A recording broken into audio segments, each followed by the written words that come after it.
My name is Dr. Keith McNally, and this is my story. The images you see are those of hope and healing. They are also the images of my story, my training for the Appalachian Trail hike in 2026. But more on that in just a bit. First, my backstory. I'm a disabled U.S. Marine combat veteran. Between 1996 and 2021, I made 5 suicide attempts. I'm diagnosed with post-traumatic stress disorder, or PTSD. I have hallucinations, depressive episodes, and as you now know, suicidal ideations. My 5th suicide attempt in 2021 was followed by a heart attack in October of 2022. This is my story. The good thing, this is not the end of my story. After my 5th suicide attempt, I began to rethink my life. That is, if I didn't make necessary changes, I would not survive another attempt. I have a daughter, and I was not going to leave her full of questions, anger, and confusion. Part of the solution was to make friends, build new connections, have real conversations, and learn to share in the experience we call life. I started the Question Guy podcast to create those connections and share people's personal stories. Today I host the Trail to Transformation podcast, a podcast I like to call a podcast for veterans by veterans. It's a show dedicated to helping veterans find real value, reclaim their identity, and establish purpose in their life. After my heart attack in 2022, I made significant changes to my lifestyle, my diet, and my exercise routine. The images you see in this video are that transformation. Hiking in nature became my go-to, a way of reinventing myself and finding help, hope, and healing to keep me alive. As a result of this new phase in my life, my mission is to share the adventure with others, to help them heal and give them hope. Now, how exactly am I going to do that? My goal is to complete a thru hike of the Appalachian Trail, a 2,193-mile expedition from Springer Mountain, Georgia to Cottonwood, Maine. In preparation, I've built up my endurance and my strength, have relearned to eat in a very nutritious manner. I started hiking 5 miles a day. I'm now up to 12 miles daily, pushing that to 20 miles on the weekends, all of this carrying a 40-pound backpack. Imagine that. I know if I can make this my reality, you too can do something amazing with your life. But for right now, I need your help. I want you to be a part of this mission. I want you to be a part of this expedition. In order to make it across those 2,000 miles, I need your money. Every dollar that you donate gets me 1 more mile through the Appalachian Trail. So whether it's $1 a mile, $5 for lunch, or $10 for an overnight stay somewhere, know that every dollar that you give will be used wisely to support my efforts to make it across this trail and to help other veterans find help, hope, and healing along the way. So with that, I thank you, and I do appreciate your support, and I'll see you on the trail.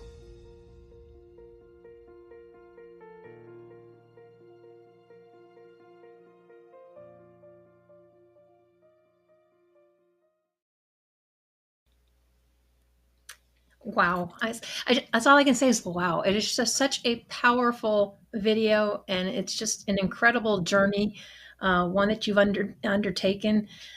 First of all, I want to welcome everyone back to another Mindful Monday, and welcome back, Dr. Keith McNally.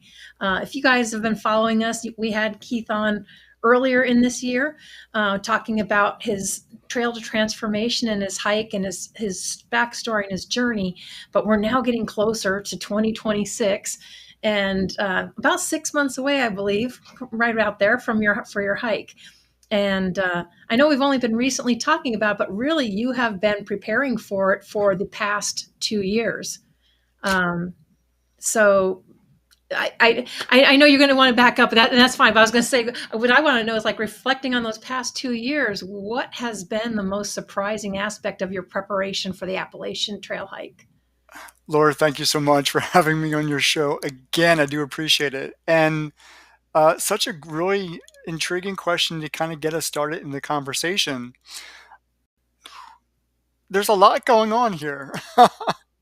And, we talk about, the past 2 years significantly because that's really when, the dedication and the bulk of the training really began. And so, gosh, as the time of this recording, lots and lots of, I can't even begin to kind of tell you what really the transformation is all about.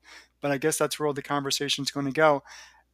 Just kind of really to back up a bit, looking back at my heart attack back in 2022, and then a couple months in to kind of reinvent myself, putting that focus in to the Appalachian Trail to kind of make this an initiative, a target, something for me to kind of achieve is really what this is all about. And so, can we have that conversation? Absolutely, absolutely.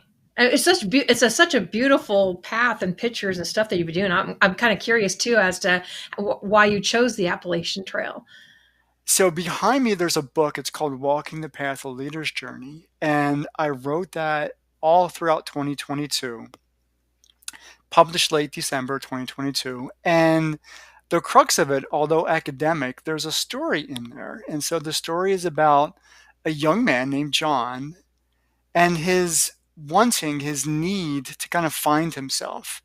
And in order to do that, he's got to leave everything behind, his family, his community, his entire life, climb this mountain and go find himself. Now, along the way, he takes his friends with him and a mentor, but it's that journey that really he's got to find himself inside before he sees himself as others see him, a leader, a friend, a mentor, a cheerleader. And even though he's got some challenges, he's got to take on that mission. Yeah. Yeah. Yeah, and that's true because a lot of times we don't see ourselves as others, see us, or when we get kind of lost and not sure, how to find ourselves. Yeah. But, so, how did you choose the Appalachian Trail? It's close to me. Okay. So I live here in Virginia, so Suffolk, Virginia, and I really don't know. I mean, there are, all kind of mountains everywhere, but this one's close to me and it's accessible. And it's that 2,193-mile hike, like we saw in the introduction. It's 14 states long, and I think I pronounced it incorrectly in the video, and so I'm going to have to correct myself. It's Katahdin, uh, or no, it's not. It's Katahdin because I always say Katahdin, and it's actually Katahdin, Maine. That's the northernmost terminus, and that's where I've got to get to. It starts in Springer Mountain, Georgia, and like you said, we're 6 months out. We're literally, March 15th is my launch date now. And for those who are wondering, I am officially registered as a thru-hiker. And so you actually have to go to the AT Conservancy. They send you to a specific website. You actually do register. I've got, the PDF copy, and I got a hard copy too, because you actually have to meet certain, milestones along the way. And so it's official. It's officially official. That is wonderful. So, I would imagine, is there like physical requirements and stuff, or stuff that you have to fill out because would they for their concern for you making that kind of trek, or? Well, they do ask for an emergency contact, but they don't ask for any like, any limiting, physical limiting, disabilities or whatnot, or even psychological or psychiatric. So none of that. They do ask if you're bringing a dog or not, or if you'll be traveling with others. So those are the things they do want to know. But other than that, it's really, where are you going to start from, and how long do you expect to be out there is really the kind of the bulk of what they're looking for. Nice. So, I think when you originally started this, it was just yourself, but now you have someone that is going to be hiking with you, right? That is so true, and that's kind of why I asked you, can we do another story? Can we do another TV show? Because so much has changed and so much about me has changed, but for the past year. So, the story is I'm a disabled veteran and I've been wanting a service dog. I've got PTSD, and I think that's going to be a real benefit to me. My therapist agrees, and so my doctor agrees, and so we're all on the same page with that. But finding the right dog for me is always, a challenge, finding the right dog for anybody. And what I hear is that you don't typically choose the dog chooses you. And so that's kind of a new reality for me. And so she's downstairs right now. She's sleeping on my bed. Her name is Ashley. She's an Australian Shepherd. And I won't go into details about how we found each other, but she's finally here. She's not a service dog, and so she's my personally owned dog. I've adopted her. She's a rescue. But we hit it off. One, good. But the more important thing for me, I'm not allergic to her. So that's really, really important because I'm allergic to most animals, dogs especially, and my I play with her daily, and I don't get the negative allergic reaction, so she's a keeper. Nice. Yeah, and they do choose you. It's kind of an incredible thing, but there's a connection that maybe a lot of people can't quite understand, nor do they. But for me, dogs have always been like my kids, and of course, I have adopted my friend's service dog, which took to me. And like my mom said, he's always been stuck to me, but now he's like Velcro, so does not like to be separated. So that really changes. So how has that changed your hike? Because now it's not just carrying provisions for you, but now you have to have provisions that you're carrying for Ashley as well. True, true, but we found a backpack for her, so she's a mid-sized dog, and I hear her downstairs. Um, we've got to acclimate her. I've got to acclimate her to her own pack. She does need to carry some food, but you're right. So, my video says I'm carrying a 40-pound rucksack. That's closer to 50 now because extra water, extra food. Dog food is not light at all. No, it's not. It's not light. So the whole aspect of my training, my preparation has changed. And so, it did start at 5 miles a day. I do 12 miles daily. For me, once I've adopted her, and I've had her for about 30 days now, I wasn't quite sure how she would take to walking every day, but everybody who's owned a shepherd or a sheepdog knows that they could go on and they can go on all day, and it turns out that that's true. So I started at 5 or 6 miles in addition to what I would do, but that didn't even tire her out. This past Saturday, we went to First Landing State Park. It's our first park trip. She took me on a walk is what happened. I was just trying to get her acclimated to, being out in real nature, interacting with the birds and the squirrels, and if we see a snake, we'll take care of that.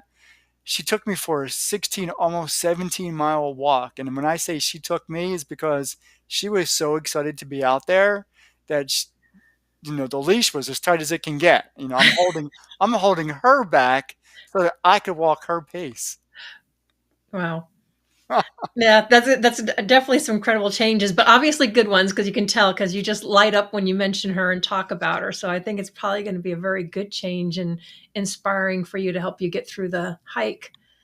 It is because I am a cat person by nature, so I have not really, as an adult or even as a child, owned a dog. So just the fact that I have her, can interact with her, We spend 24 hours a day together, other than the fact that I'm up here in the office. She's in the house. We did our 8 mile walk this morning. After, we record this, we're going to go back for another 5 or 6. She's just, it's a different experience, having Ashley. It is something almost spiritual, I would imagine, but it's definitely heartfelt. I now have to learn how to take care of a dog. So not only do we have to train and prepare, just in terms of our endurance going out in nature, I've got to really understand her as her own unique special entity. I want to call her a person. She's almost that close to me. She is a person. She's just got 4 legs. Well, they are. When they do get trained as a service dog, they are considered a person. They're not considered a pet or a dog. And really, mine, I've always talked to them like people because they do understand you. It's a little different than cats. These guys are like unconditional love. They're with you no matter what. And they love that interaction and the love, where cats are a little more, yeah, they can bother with you or they cannot. They're a bit more eccentric. They're a bit more eccentric. Yes. Absolutely. And so, yeah, so absolutely. So for me, it was, especially, and I go back to my PTSD and, all the diagnoses that I kind of indicated earlier, in the video. It's a different experience. She allows me to stop when I'm having, problems and struggles, and she kind of just sits with me. But then it's like, let's get up and do something. She has that innate need to exert energy, and that actually benefits me. So my training, my preparation has been all about changing my body mentally, physiologically, spiritually, emotionally, and I've done that. But she adds this really special component that I'm just really learning about. It is heartfelt. She's right there with me, and now it's just kind of building that relationship with her.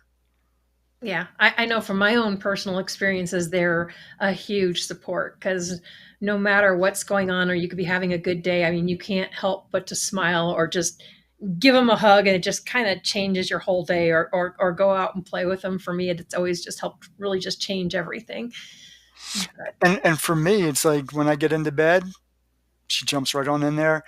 Now I've got to teach her, because she's only 25 pounds, but I think that's all in her skull, because when she just flops down on me, man, her head just conks me in my forehead. That hurts. That hurts a bit. But yeah, mine's 71 pounds, and he takes up most of the bed. But even when my late husband and I, we had 3 dogs. That's why we have a king size bed. They were all 45 to 50 pounds. All 3 of them. oh wow, All yeah. 3 of them have always been in the bed. Those are our kids. But yeah, that was And just. I don't know if I had a dog and they're not sleeping in the bed, I wouldn't be able to sleep.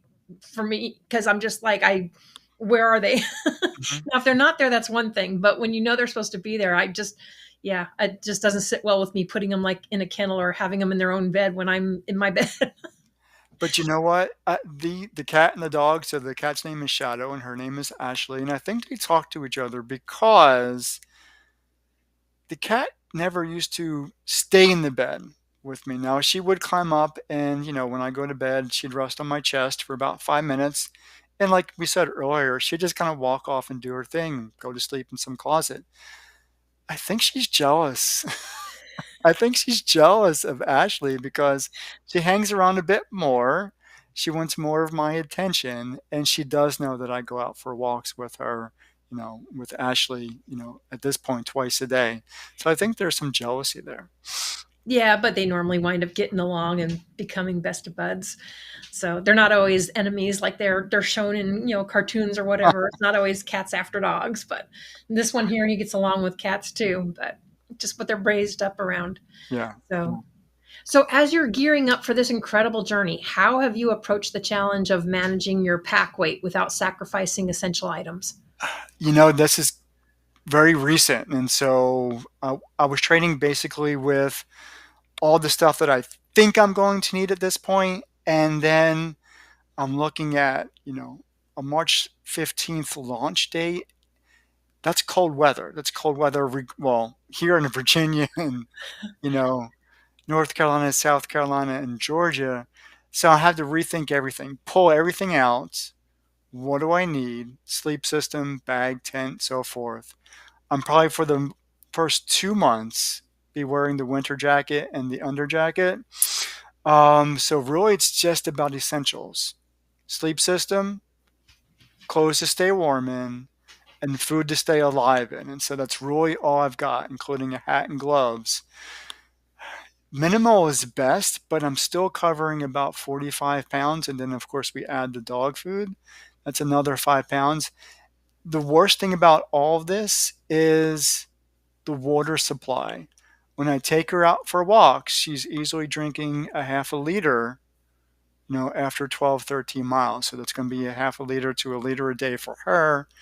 The same for me, and that's going to be dehydrating me just at a liter. So one of the things I planned for was hiking in cold weather is a lot easier, depending, than hiking in hotter weather only because of the need for rehydration. And so that's why I'm choosing to go earlier in the year than later on in the year. And so that's kind of how I'm managing things. If I can manage the water supply, I'm going to be doing okay. Yeah. Yeah. Well, there's always pros and cons to everything, but yeah, absolutely. If it's hot and you're sweating, Yeah. you're needing to stay hydrated because you're losing so much of it through sweat. But I would imagine the trails that you're going through, there should be kind of like a lot of little mountain streams or whatever where you would have fresh water or clean water. There are. So there are water supplies, there are streams, and there are going to be falls. What I need to bring with me is a water purifier, so a water purifying system.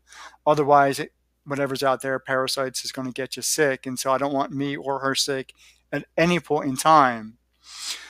So other than that, what I've also learned, because people who've hiked the Appalachian Trail love to talk about their experience, whether it's been a section or the whole thing.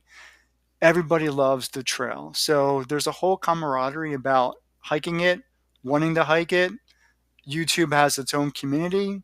But even just going out here locally or in North Carolina, which is where you see all those great pictures, Grandfather Mountain and the high country in North Carolina, everybody likes to talk about it. And so what they've told me at this point, because it's such a big thing on a yearly basis, there are towns at least every other day, every 5 to 10 miles.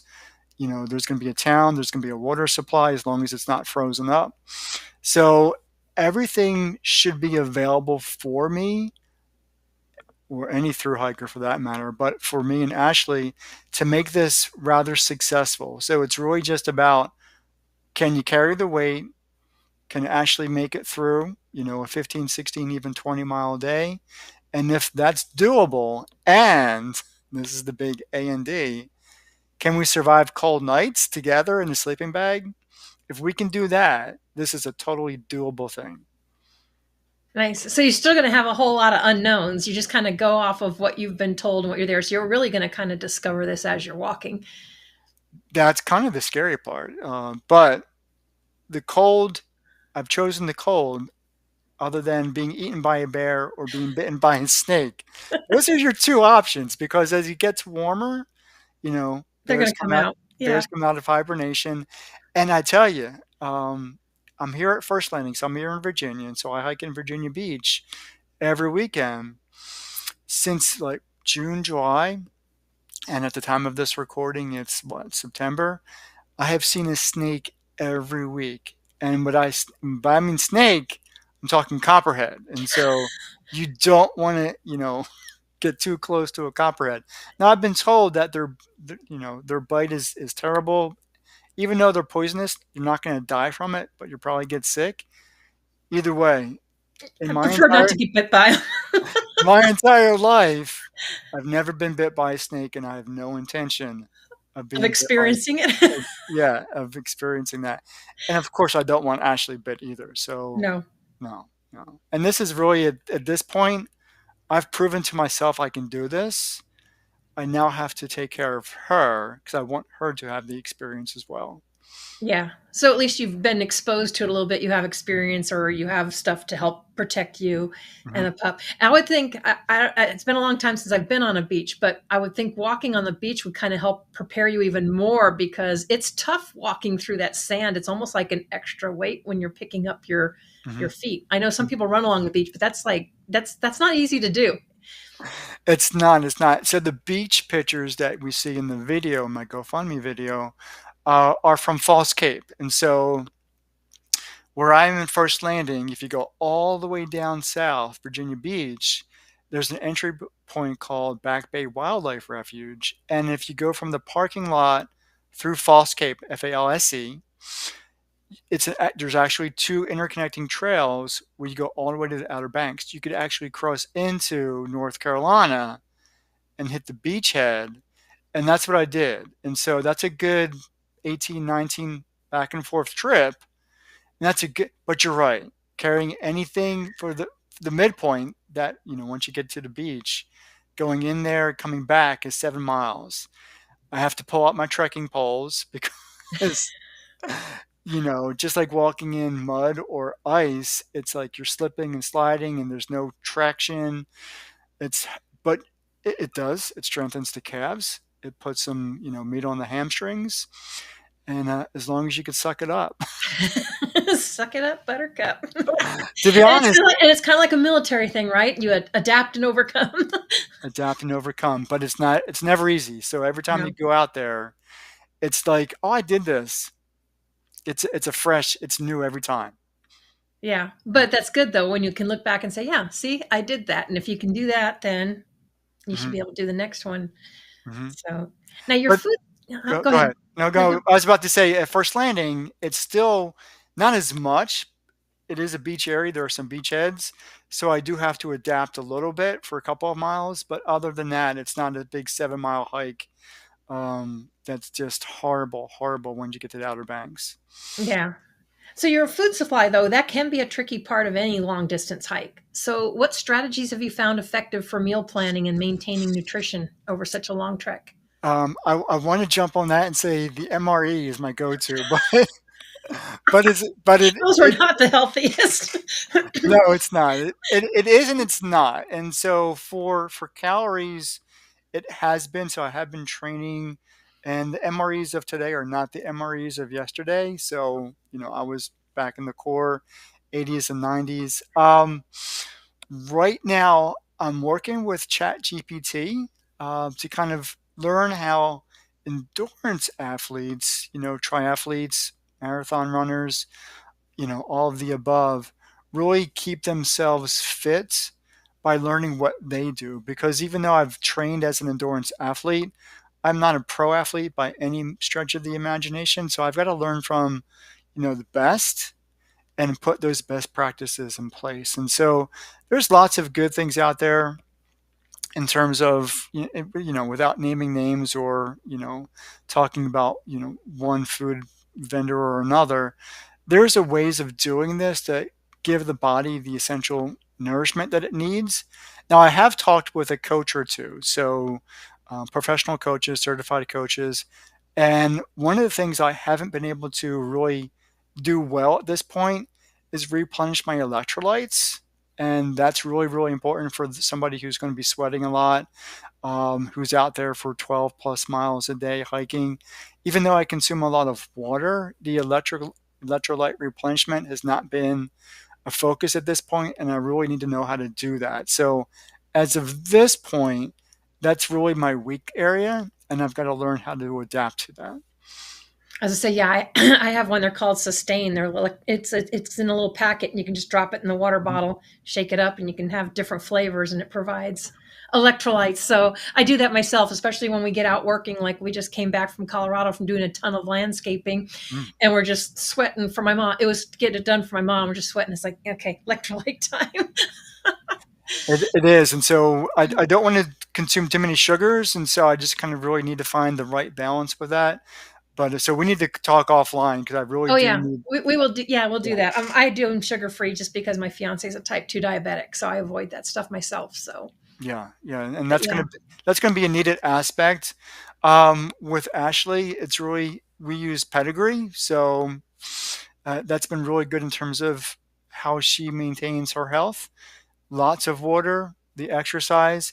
I'm now starting to make regular vet visits for her because I want to make sure that she stays healthy.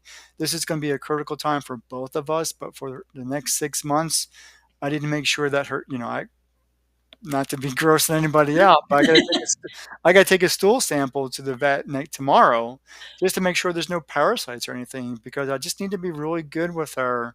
One, it's my first time taking care of a dog, but two, at this point, her health is really, really important because I want her to be part of this expedition with me. And so everything I do from the, 6 months out, the next 6 months, because she's not a service dog just yet. I do want her trained as a service dog. Right now, she's just preparing for a very long walk with me. Um, and I just want to be extra careful with her care. Yeah. Yeah. Yeah, they're actually really pretty resilient, and I think you'll find it's not as daunting, I don't think, as you think. But that's it's incredible though that it's a good thing to stay on top of their health because you want that. That's your partner, and Mhm. she's going to keep you going. Mhm. So, but with 14 states to cover, how do you plan your daily mileage and manage rest days to avoid burnout during your hike? So practicing at First Landing State Park with her, my initial thought was every 5 miles we'll stop and we'll get. I at least want to give her water, right? She's made it 7, 8 miles and just chugging along. So I'm learning her with every day, every weekend. Like I said, this past Saturday we did 16 miles and she literally pulled me through that 16 miles. We only stopped 3 times for water, and then after it, I gave her a half a cup of food because she worked so hard for it. I think what I need to do is kind of continue monitoring that. So at this point, I'm thinking 16 miles a day on trail. If she could go past that, we'll look into it. I would like to average about 20, but with her maybe 16 to 17, and just kind of figuring out it's going to be cold, so she's not going to be like thirsting for water, but I want to make sure that she's hydrated throughout. And so my strategy at this point is 7, make a stop, do 7 more, make a stop, and see how much water she does take. And then after that, rest for the, once we hit our, our 16, 17 miles, 20 miles, if we get to it, rest, give her food, and just kind of manage it that way. For me, I'm ready. So I've been ready for about, I want to say a good year, but really for the past, 3 or 4 months, I'm mentally ready. I'm physically ready. Just got to make some tweaks to, the gear and the pack weight. At this point, it's really prepping her for what I know she can do and making sure that I don't overtrain her or injure her in the next 6 months. Right. Yeah. Yeah. But like you said, you've been training for this for a while. So, and that's great because I think being mentally ready, physically ready, I think mentally ready, I would say, is probably, to me, even a bigger part than physically ready because, kind of what your mind can, can see, you can achieve.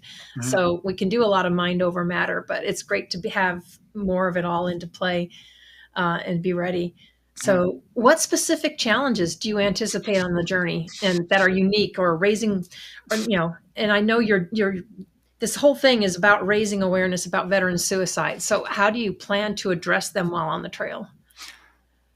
For me, it's so there have been some challenges. So we're going to get a little bit personal now because although I say I'm ready for this hike and I do wake up, I'm motivated, I walk, I restructure the pack, I do all those technical things. This year alone has been challenging for me in terms of my PTSD. So I've had more nightmares, more frequent nightmares. I've actually incurred some dizziness, some blackouts. And so there have been some additional challenges that I've not faced before. Typically, my challenges have overcoming, feet itch or feet swelling or cramps in my legs, shoulder weight, all these things that have been physically challenging. my PTSD has been a challenge this year, and I'm not quite sure why. I'm telling my doctor I feel like I'm falling apart, and there are times I want to cry because I don't want that to be a limiting factor for making this hike a reality. So I am going to the VA, one medical appointment after, at least once a week, if not once every other week. I'm doing therapy. What I've found is that if I could focus, and like you said earlier, if I could kind of put that focus on the target, a lot of the other symptomologies kind of take a lesser impact. And so, as long as I'm intentional with what I'm doing, I feel better about it. And all of those negative factors in my life, the nightmares, they're going to be there, but I've found a way to overcome them, at least on a day to day basis. Not as, I'm healed or anything like that, but I could kind of come into a day and say, okay, where am I? Take a real quick assessment of how my night went, how yesterday went, and then say, okay, can I do what I need to do today to make it through? And so far, that's kind of worked. I'm working with a team, not so much, my therapist, but people who are in the mental health field, for mentoring, cheerleading, support, feedback. So there are people on my end who are kind of guiding me along the psychological, the psychiatric aspects of all of this that are kind of keeping me accountable for one, myself, and two, am I able to take care of somebody else, Ashley? And so that's kind of working pretty good. So there's none of this, oh, I'm superhuman, I'm Superman, I could do this without anybody. That's not going to work for this. So I do need the help of others. And I found my team, just like in my book. I found my team, and that feels really good. Yeah. Yeah. Oh, that's good too. Yeah, because that's not just that takes a lot of work and a lot of courage, to get through that. So definitely commend you for doing that. I know it's an easy. It's not something you can just like wash away, but when you have a supportive team and different modalities, different methods, because different things work for different people, it's not the same for everybody. So I'm glad that you found your team Me to help too. you through that. Yeah. I tell you what, having friends that know the right things and more importantly, will hold you accountable. Lots of people, will say, kind of check up on you, see how you're doing, every couple of weeks or once a month or whatever. But, I got some friends who I can call. Sometimes you're one of them, say, hey, I'm faced with this challenge. What do you think about that? Or today's not a really good day. I've got a friend, Mitch Gray, who's, my mentor, my friend, um, practically my brother.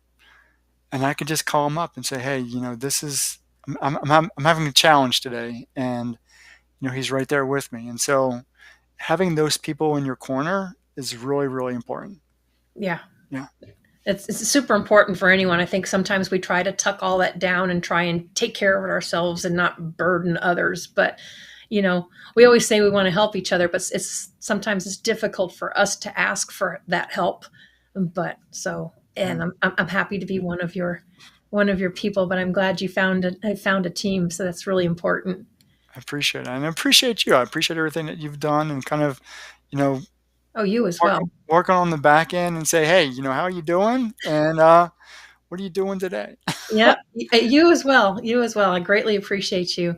Now, to do all this is not easy, and I know fundraising is a crucial part of supporting your mission.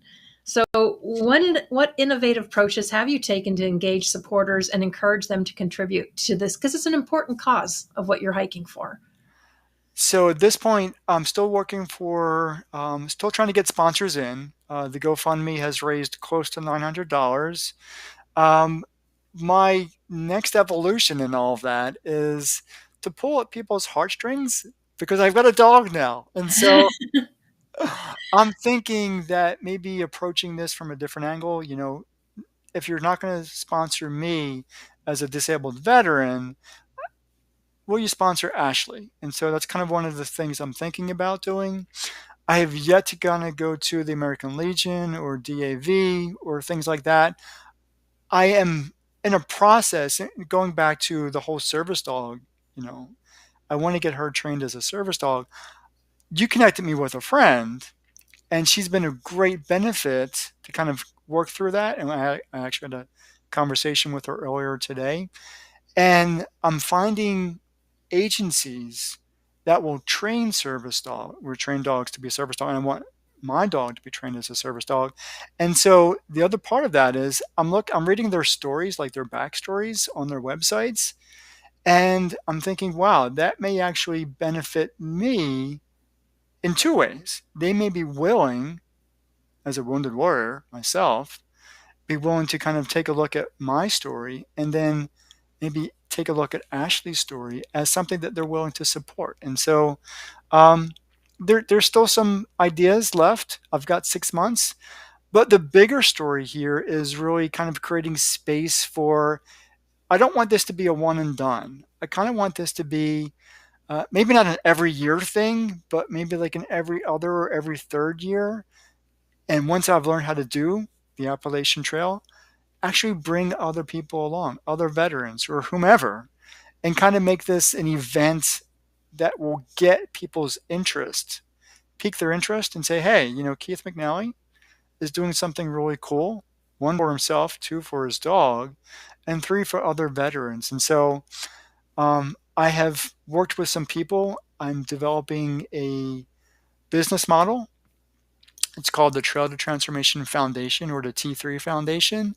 So once I'm done with the AT hike, kind of the next step is to kind of be on stage, be a public speaker, get this nonprofit underway, and really help individuals, veterans specifically, especially male veterans who kind of, like you said, suck it up or push it all down. Yeah. Not a good way to approach life. I want to get them out into nature. I want to get them out experiencing life again. Put the phone down, put the computer away, step away from the TV, Sunday night football, Monday night. Step away from all that for a little bit and reconnect with yourself, with others, reconnect with the earth. That's kind of what I want to do as this evolves into its own thing. Yeah. Yeah. Yeah, definitely. And I think I have some other people I can connect you with as well while we're talking. I'm thinking, so as Mindful Mondays and all of our viewers watching, what is the best way for them to support you? What do you really need to raise? How much do you need to raise to make this trip happen? My goal for GoFundMe was 20,000, and 20,000 covers the cost of pretty much everything. So the gear that I've already purchased, or the gear that I'm going to need, food especially, dog care at this point, veteran care. So all the essentials that you think are necessarily. I was going for a goal of 20,000, but anything over what I need to take care of me, to take care of Ashley, really goes then into the T3 Foundation. So getting that business model up and running, making those contacts, getting the website up, and all those things to kind of get people's interest and helping people understand that there are veterans out there. And even though the number may not be 22 anymore, depending on what source, veterans still die by suicide. And that's just a shame. That's a sin. There's no way of excusing that. And I do have some people on in North Carolina and in my team who are interested in lowering that number, even if it's 22, 20, 18, even one is too much. And so we really need to make an impact of how people view veterans, their issues, and their challenges. And so if I could be the model for that, and I know I'm not the only one, I think that's a good thing. I think it's a good thing for people to recognize that whether it's a Vietnam vet or wherever, anytime somebody faces trauma, there's an issue and we hide it. I know I've hid for a long time and I'm about to cry and I don't want to cry. But I know the challenges there. I know what it's like to hide in the closet. I know what it's like to cry and nobody hear or nobody care. We need to tell veterans that there are people that care, and that just needs to happen. Yeah. And it's okay to let it out. I know a lot of them. The more you keep it bottled in, I think the more damage you do, you know, to yourself. But it's okay to let it out. I don't know where everybody got this idea that if somebody cries this, oh, it makes them less of whatever. No, it's emotions, it's feelings, and you got to be able to get it out instead of packing it down all the time because it does affect you. Hmm. And And what I've learned now is that, just like you, having a dog kind of changes that too. Ashley has been a real blessing, and so the more we could kind of promote the idea of a service dog being beneficial, not just for people with physical disabilities, but with people with PTSD, with suicidal ideation, with depression. oh, they're trained for that Yeah, too. yeah, My yes, friend can tell and you that's this. They always knew when her migraines were going to come on before she did, and boom, they'd be there. They can sense those things. They can sense when people need them. yeah, and because I was watching a YouTube video. Now I'm watching YouTube videos on how to take care of dogs, right? Um, you're right. They have this innate ability to sense the energy or something within the human body, tumor, sickness, whatever that is, migraines.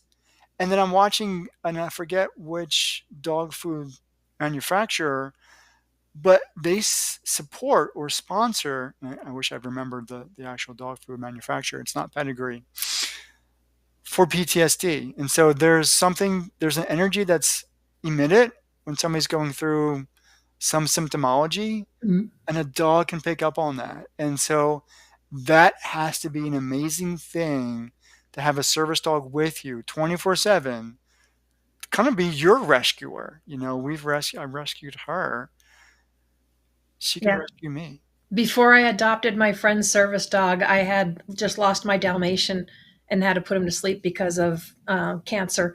Mm. And we were at an IHOP, and she was sitting over there, and this pup never leaves her. He always at her feet, but he left her underneath the table, came over, and just laid his head on my legs. And she's like, "Where'd he go?" She goes, "He knows you need him."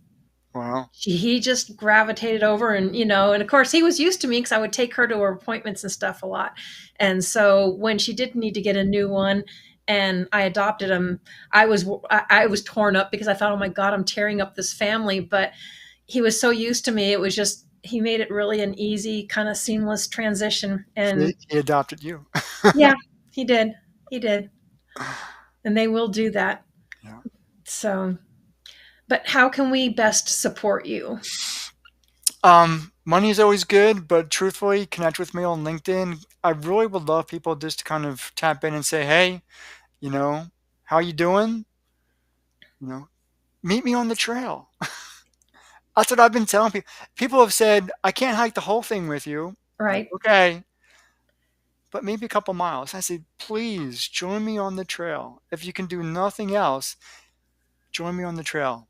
It goes from Georgia to Maine. Surely, somewhere in that 2,000 miles, you could spare a mile or two." Oh, yeah. So if they connect with you, they love to walk. Maybe they want to keep you company for a few miles. So, Yeah, that would be perfect. And you could do that on LinkedIn and or my email. So I'm not sure which email connection you have got, so either my Gmail or Yahoo, but really LinkedIn is a cool place to connect. And I just say, but if you're going to join me on trail, bring some food. yeah, you don't have enough for everybody. bring Yeah. bring some real food, please. I Yeah. would love that. I would love that. It'd be awesome.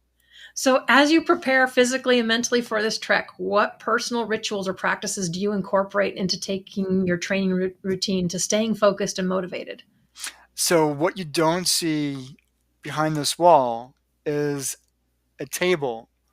And on that table, I've got a poster board. So remember poster boards when we were like in school Mhm. and you got to do whatever. And I've got this map of what the AT, my own, I don't draw well, but I've got a map. I've drawn my own map. And I've got circles of things that, and people's names or places or potential sponsors. Um, I am making a daily mental plan of what each section, each mile should look like.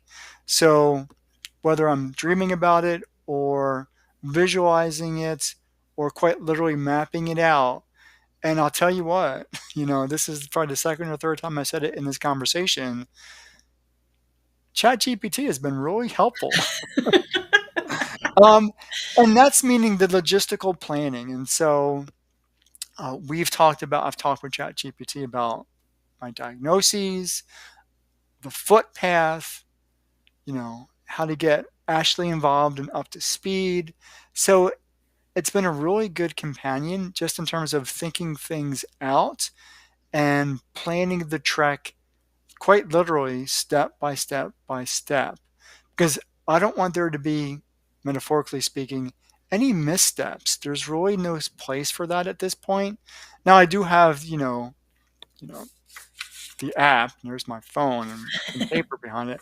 So I've got the app, but it's really the mental preparation of saying, okay, when do you actually start the launch? I said there's a date, but what is if I don't get some good sleep the night before, that first 15 miles or 16 miles, it's going to be It's gonna be challenging. it's And gonna I've be tough. and I've done that before. I've done back-to-back 20 miles with very little sleep. I don't want to do that once I'm out there. And so I've learned some meditation techniques to kind of help me get into a deep, REM sleep for me. I know Ashley's there in my bed. I've got the map, drawing. I've got a map in my head. I've got these techniques and practices that say, okay, and when I get stressed, my therapist has worked with me on some of the things. Breathing, I didn't realize how calming breathing can be. Not until this past year. And so there's different breathing techniques. And I'm an asthmatic, and so breathing is really, really important. But there's one thing to have an asthma attack, and there's one thing to be stressed and nervous because things that are going on inside my body or my mind. I've learned how to calm myself down, which has been just fanatical in terms of how this helps me focus. Right. So there's different things that I have learned and have now put into practice that have been really good. And so the only thing I need to learn at this point is to pull back on Ashley because she just goes and goes and goes. And I mean that literally. I said she literally pulls me. I've got to pull her back. And I've learned that's actually an anxious trait on her end that can be rectified with the right trainer. So I've got to look into that. Yeah. Yeah. So we have about 2 minutes left, Keith. So looking ahead, what message or takeaway do you hope people will gain from your hike once you complete this monumental journey across the Appalachian Trail? Really, at this point is don't give up. Because I've wanted to give up. I've often got out of bed and said, what in the world am I doing and why am I doing it? But once I reframe it to say, this is important, I've got to do it. I've got to do it for me. And I think once people recognize that when they wake up in the morning and they find themselves a target, something personally valuable, and they go after it, that's what I want people to know. That they can achieve what they want to achieve with intention, with the right support system, and then learning how to do it. Because how do you do something that you've never done before? You watch other people do it. I've watched lots of YouTubers, thru-hikers, hike the Appalachian Trail on their video. It's my turn. But I've got to learn how to do it. I've got to go do it to learn how to do it. No. And you've got an important mission and purpose for doing it. Yeah. You know that. I appreciate, Laura, I do appreciate your time today. Yeah, you too. Everybody, I hope you can. Here's the GoFundMe link. Please support Keith and his mission in bringing that awareness to veteran suicide. I want to thank everybody for joining us today, and we will see you all again next Monday. Thank you, Keith. Thank you.